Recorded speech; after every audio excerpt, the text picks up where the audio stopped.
नमस्कार साथियों, न्यूज़ दुनिया नीरज शर्मा यूट्यूब चैनल पर आप सभी साथियों का वंदन अभिनंदन। सर्वप्रथम आप सभी साथियों को नौ दुर्गा की हार्दिक शुभकामनाएं। माता रानी आपके परिवार में खुशहाली लेकर आए। साथियों, एक वीडियो सहारा के उनका करोड़ों करोड़ क्रेडिट कोऑपरेटिव सोसाइटियों के निवेशकों के लिए मैं लेकर आया हूं कि आज सहारा की क्रेडिट कोऑपरेटिव सोसाइटियों के एक बड़ा वर्ग है जिन्होंने सम्मानित सुप्रीम कोर्ट और सरकार की पहल पर वो 5,000 करोड़ रुपए इसके पहले बटा था, और एक बड़ा वर्ग है जो आज 1 करोड़ के ऊपर लॉगिन करने वाले लोग हैं और उनके हिस्से में पैसा नहीं, डेफिशिएंसी आई। सरकार पुनः पिनाक पानी Mohanty versus union of India case में आईए लगाकर सरकार ने 5,000 करोड़ रुपए की मांग की और सुप्रीम कोर्ट ने उस पैसे को देने को आदेश दिया। इसमें सेबी ईडी ने कोई आपत्ति नहीं की। अच्छी बात है, अच्छी पहल है, हम स्वागत करते हैं। लेकिन आज इस रिफंड पोर्टल पर करोड़ों करोड़ जमाकर्ता आज भुगतान के लिए परेशान है। सहारा इंडिया के पास सहारा इंडिया के करोड़ों सताए जमाकर्ता हैं, लेकिन आज उसी पोर्टल पर करोड़ों जमाकर्ताओं को डेफिशिएंसी आ रही है। जबकि डेफिशिएंसी क्यों आ रही? क्योंकि सहारा की चारों क्रेडिट कोऑपरेटिव सोसाइटियां जमाकर्ताओं के डबल मेंबरशिप वो उनको सर्टिफिकेट दिए गए थे निवेशकों को, डबल मेंबरशिप दिखा रही है। मास्टर फार्म इनका अपलोड नहीं है, इनका मास्टर फार्म अपलोड नहीं है, और इसका वेरिफिकेशन ये सहारा की सोसाइटियां ही कर रही हैं। आप सोसाइटी के मेंबर नहीं हैं। इस तरह का निवेशकों को अधिक ज़्यादातर लोगों को डेफिशिएंसी आ रही है। तो आज इस पिनाक पानी मोहंती जी की याचिका में जो 5,000 करोड़ पुनः जो सीआरसीएस को मिला है, जिसकी कमान रिटायर्ड जज रेड्डी जी संभाल रहे हैं और 15 लाख रुपए की सैलरी ले रहे हैं और 5 लाख रुपए न्याय मित्र गौरव अग्रवाल ले रहे हैं। लेकिन इस देश के करोड़ों जमाकर्ताओं की परेशानी को ना तो रेड्डी जी देख पा रहे हैं, ना न्याय मित्र गौरव अग्रवाल देख पा रहे हैं। जब इन सभी चीज़ों को नज़रअंदाज किया जा रहा है, तो जो जागरूक संगठन है, जागरूक निवेशक हैं, वो हमारे सुप्रीम कोर्ट की बेंच तक अपनी पूरी जो डेफिशिएंसी की परेशानियां हैं उनको सुप्रीम कोर्ट की बेंच तक पहुंचाने का प्रयास कर रहे हैं। लेकिन बड़ा दुख का कारण है कि आज जमाकर्ताओं को के पक्ष को नहीं सुना जा रहा।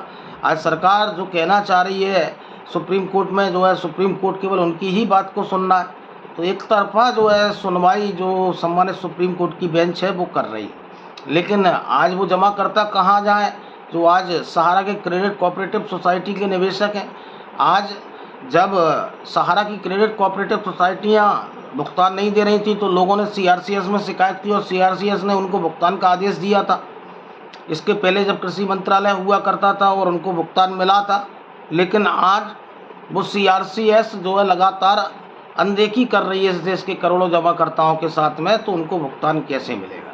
आज जिस सहारा की क्रेडिट सोसाइटियों के कारण निवेशकों को डेफिशिएंसी मिल रही है, उस पर अंकुश लगाने का काम, उस पर कोई कार्रवाई करने का काम ना तो हमारे सुप्रीम कोर्ट कर रहा है, ना सरकार कर रही है, और ना सीआरसीएस कर रहा है, और ना ही देश की एजेंसियां कर रही हैं।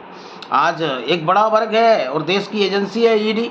ईडी ने बताया कि 1,74,000 करोड़ का क्लेम हुआ है और लगभग 500 एफआईआरों पर पीएमएलए कोर्ट में उसने पूरे सबूतों के साथ चार्जशीट पेश की है। तो इससे तो ये साबित जरूर होता है कि सहारा के 1,74,000 करोड़ निवेशकों के साथ में स्कैम हुआ है, धोखाधड़ी हुई है, और जिसको सहारा की क्रेडिट कोऑपरेटिव सोसाइटियों ने किया है। और मोटे कमीशन के लालच में और मोटे ब्याज के लालच में इन्होंने एक स्कीम से दूसरी स्कीम में परिवर्तित किया है। लेकिन आज उस सीआरसीएस और सहारा रिफंड पोर्टल पर आपसे आईटीआर की कॉपी, आपसे बैंक का स्टेटमेंट मांगा जा रहा है। एक तरफ सरकार की एजेंसी कहती है कि इन्होंने एक स्कीम से दूसरी स्कीम में कन्वर्ट किया है, दूसरी तरफ ये आईटीआर की कॉपी और बैंक का स्टेटमेंट मांग रहे हैं, जो देना संभव नहीं है क्योंकि सहारा का जमाकर्ता एक स्कीम से दूसरे स्कीम से तीसरे स्कीम में परिवर्तित किया गया। लेकिन कोर्ट की अनदेखी करना ये इस देश के करोड़ों करोड़ निवेशकों के उन खून पसीने की कमाई के साथ में एक बड़ा धोखा है। तो मैं आप सभी साथियों से आग्रह करूंगा कि आज क्या विकल्प है सहारा के करोड़ों निवेशकों को जिनको डेफिशिएंसी आ रही। तो विकल्प यही है कि जिस तरह से क्रेडिट कोऑपरेटिव सोसाइटी निवेशकों को भुगतान नहीं दे रही थी, तो संयुक्त ऑल इंडिया जन आंदोलन संघर्ष न्याय मोर्चा न्यूज़ दुनिया चैनल ने जागरूकता लाकर आज सीआरसीएस में रजिस्ट्री के माध्यम से पूरी शिकायतों को भेजा था और सीआरसीएस को भर दिया था। उसी तरह एक बड़ा अभियान हम जो है सहारा रिफंड पोर्टल पर आ रही परेशानियों के लिए सम्मानित सुप्रीम कोर्ट के जो है चीफ जस्टिस महोदय तक जो है पत्र के माध्यम से पूरी चीज़ों से जो अवगत कराएं और एक बड़ा अभियान हम लोग जो है सहारा के करोड़ों निवेशकों को भुगतान दिलाने के लिए चलाएं और बताएं कि किस तरह से आज सहारा क्रेडिट कोऑपरेटिव सोसाइटियों के प्रबंधन के चलते जो है आज जमाकर्ता जो सुप्रीम कोर्ट ने एक बड़ा निर्णय दिया और सहारा रिफंड पोर्टल की एक वापसी की राह दिखाई, उसमें एक बड़ा वर्ग है जो आज भी उस भुगतान प्राप्त नहीं कर पा रहा है और किस तरह से कमियां आ रही हैं। तो पूरी चीज़ों को इंगित करते हुए सम्मानित सुप्रीम कोर्ट के चीफ जस्टिस महोदय तक जो है पत्र के माध्यम से पूरी चीज़ों को जो है पहुँचाएँ, क्योंकि इसके पहले लगातार आईए के माध्यम से भी लोग जो है पहुंचाने का प्रयास कर रहे हैं, लेकिन आईए पर सुनवाई नहीं हो रही।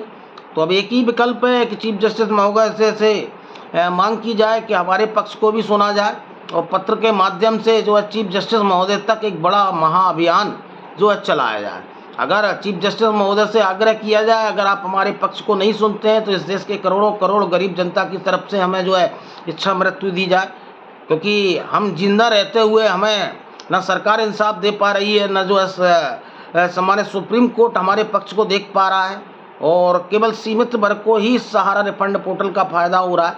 और जिस सहारा के कारण और उसके मैनेजमेंट की गलतियों के कारण आज हमारा जो खून पसीने की कमाई है वो आज लटकी और भटकी हुई है, लेकिन आपने एक राह दिखाई है और आपकी राह का एक आसान विकल्प आपने नहीं सुझाया। जो जिनको जिम्मेदारी दी थी जो है आर सुभाष रेड्डी जी, और उनके पास जाते हैं तो उनका ऑफिस ही पता नहीं है, वो मिलते ही नहीं है और निवेशकों की और पोर्टल पर लॉगिन करने वाले लोगों की परेशानी को देखते ही नहीं है। तो एक बड़ा अभियान चीफ जस्टिस महोदय तक जो है पत्राचार किया जाए और पूरी चीज़ों को जो है अवगत कराया जाए और इसमें सरकार को भी पत्र लिखा जाए और सरकार को भी पूरी चीज़ों से अवगत कराया जाए। अमित शाह जी को भी पत्र लिखा जाए और उनसे मांग की जाए कि अगर आप हमारे भुगतान नहीं दे सकते तो हमें जो है इच्छा मृत्यु देने का आदेश दें, हमारे सब परिवार जो है को जो है इच्छा मृत्यु देने का आदेश दें। और ये ही एक निवेशकों के लिए विकल्प बचा है, क्योंकि सहारा पर कार्रवाई होनी चाहिए। जो डेफिशिएंसी और कमियाँ आ रही हैं और जो आप आईटीआर की और बैंक स्टेटमेंट की कॉपियाँ मांग रहे हैं, उसमें मूलधन आप कितना देंगे और मूलधन भी पूर्ण रूप से नहीं दे रहे हैं, लेकिन उस पर आईटीआर और इनकम टैक्स की पूरी चीज़ों को मांगा जा रहा है। आज पार्सल पेमेंट की कोई बात नहीं है, डेथ कर गए लोगों की कोई बात नहीं है, MIS जो वृद्ध लोग करते थे और अपने वृद्धावस्था को सुरक्षित करने के लिए जो है पैसा निवेश करते थे, आज उनके वापसी की बात नहीं है। मार्च 23 के जमाकर्ता कहाँ जाए? आज एक बड़ा वर्ग है जो लाखों बेटियां आज शादी के इंतजार में बैठी हैं, लेकिन इस सहारा रिफंड पोर्टल से उनको लाभ नहीं मिल रहा। और सहारा रिफंड पोर्टल से जो पैसे की वापसी हो रही है वो सीमित क्षेत्रों में हो रही है, और जहां सहारा इंडिया से जुड़े कर्मचारी उनके फ्रेंचाइजी मैनेजर घरों से ऑफिसों को संचालित कर रहे हैं और उसमें भी जमाकर्ताओं से रिसबमिशन के नाम से 200, 500, 700 पर सर्टिफिकेट के नाम से लिया जा रहा है। तो आज सहारा के लिए एक लूट का बड़ा कारण जो है ये पोर्टल बना हुआ है। लेकिन जो गरीब जनता है, जो गरीब निवेशक है, जिसको वास्तविक उसके हक और खून पसीने की कमाई मिलनी चाहिए, और सहारा में जो निवेश करता है वो मध्यम और गरीब और निम्न वर्ग का जो जमा करता है, जो ग्रामीण क्षेत्र परिवेश में रहता है और उसको इस पूरी प्रक्रिया का जो है कोई ज्ञान नहीं है।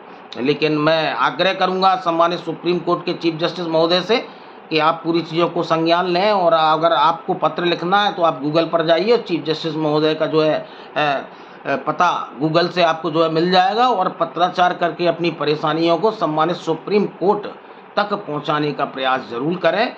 और एक प्रयास सामूहिक रूप से इस देश के करोड़ों निवेशकों में, परिवारों में अगर खुशहाली लाता है और चीफ जस्टिस उसका संज्ञान लेते हैं तो निश्चित सहारा के निवेशकों के लिए कुछ बड़ा होगा। और निवेशकों की परेशानी को अगर सुना जाता है तो उनके खून पसीने की कमाई और उनका भुगतान उनके अकाउंटों तक जो है ज़रूर पहुंचेगा। लेकिन मैं उम्मीद करता हूं कि इस देश के करोड़ों लोग अगर अपने भुगतान की पीड़ा को सम्मानित सुप्रीम कोर्ट तक और चीफ जस्टिस महोदय तक जरूर रखेंगे। अगर वो रखते हैं तो एक भुगतान के लिए जो है चीफ जस्टिस महोदय जरूर संज्ञान लेंगे। और कुछ नया निकलेगा। चलिए जागरूक रहिए, अपने हक के लिए लड़ते रहिए। न्यूज़ दुनिया नीरज शर्मा यूट्यूब चैनल को लाइक एवं सब्सक्राइब करते रहिए। धन्यवाद।